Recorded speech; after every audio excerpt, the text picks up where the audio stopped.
அன்பே பிரதானம், சகோதர அன்பே பிரதானம்.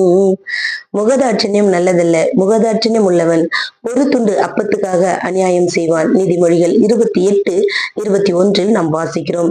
முகதாட்சண்யம் என்பது பாரபட்சம். இது அநேக குடும்பங்களில் நாம் பார்க்கிறோம் அல்லது கேள்விப்படுகிறோம். குடும்பங்களில் மட்டுமங்க, வேலை ஸ்தலங்களிலும் இது காணப்படுகிறது.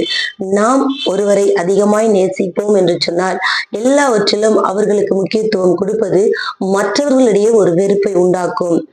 ஒரு துண்டு அப்பத்துக்கு அநியாயம் செய்வான் என்று வேதம் சொல்லுகிறது. யோசேப்பு வாழ்க்கையில கூட இதுதாங்க நடந்தது. தன் தகப்பனால் அவர் நேசிக்கப்படும் போது தன் சகோதரர்களிடத்தில் அவர் வெறுப்பை சம்பாதிக்கிறார்.